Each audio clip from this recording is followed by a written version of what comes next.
Halo teman-teman sekalian, kembali lagi di channel Akane.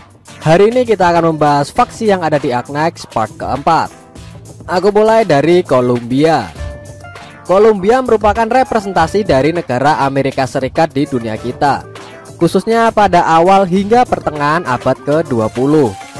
Columbia atau yang secara resmi dikenal sebagai Columbia Union merupakan negara republik presidensial federal dan satu-satunya negara demokratis di Terra. Columbia bukan hanya negara termuda di Terra, tetapi juga tempat peleburan berbagai ras dan budaya di sekitar Terra. Columbia terkenal dengan kemajuan teknologi dan pengaruh militernya. Hal ini dikarenakan adanya keterlibatan Rainlight sebagai organisasi dengan teknologi paling maju di Columbia dan Black Steel sebagai perusahaan militer paling terkemuka di Columbia.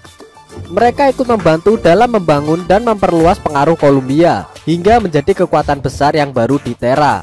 Columbia terkenal karena perawatannya terhadap infected yang dipandang jauh lebih baik daripada negara lain, terutama Ursus. Di sisi lain, negara ini mengeksploitasi rakyat miskin dan juga infected secara diam-diam. 2. Rainlab. Rainlab adalah organisasi penelitian di Columbia yang aktif di bidang originium, biologi, dan robotika. Dari luar, Rainlab dikenal dengan penelitian terkait originium dan keterlibatan mereka dalam robotika, penggunaan medis, dan studi ekologi.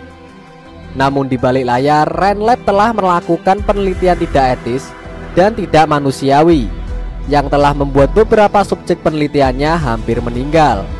Salah satu diantaranya adalah Ifrit.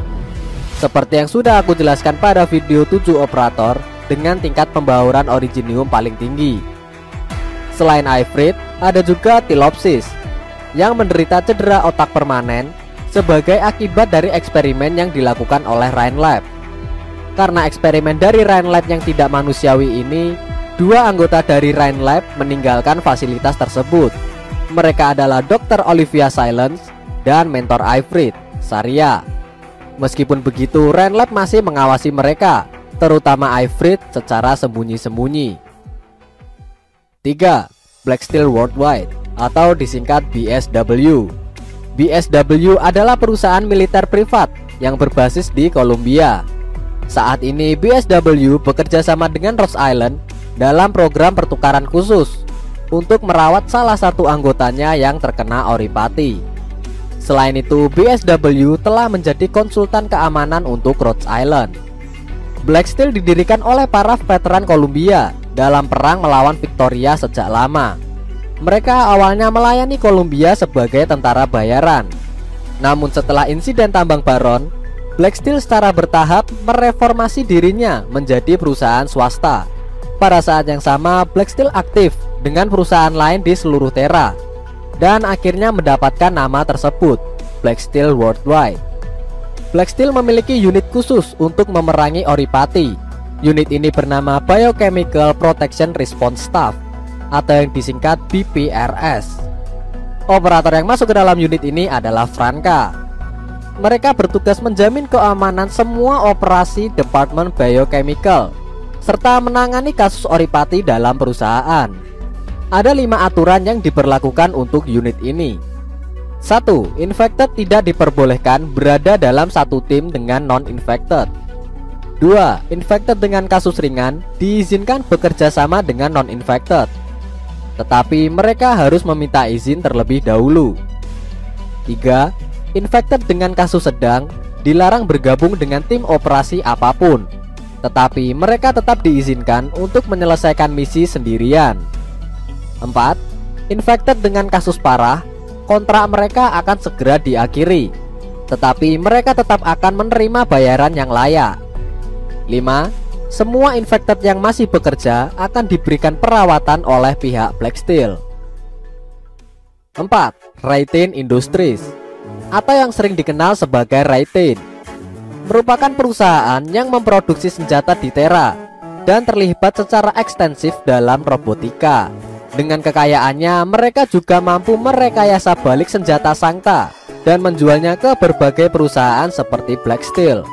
Semua ini membuat Raytheon sebagai perusahaan internasional paling berpengaruh di Terra. Reitin memiliki kantor di seluruh dunia dan secara aktif terlibat dalam berbagai acara di Terra. Reitin terkenal karena menjadi salah satu drone sponsor yang digunakan pada Casimir Major ke-24.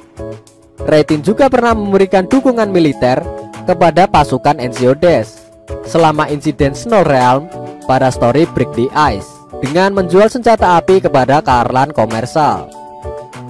Ini adalah beberapa produk dari Reitin Industries. 1. Castle Tree. 2. Lancet 2. 3. Term X. 4. Justice Knight. 5. Pedang milik Chen, Chi Xiao. Dulunya pedang ini dipakai oleh Wei Yanwu, namun pedang ini dipindah tangankan kepada Chen. 6. Mjolnir 3, palu yang dipakai oleh Savage.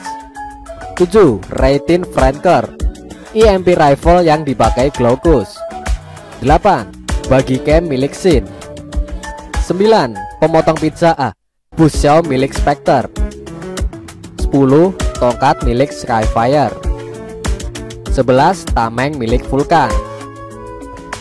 Selain itu, skin striker yang dipakai oleh Lis Kam dan juga Swords merupakan produk dari Reitin.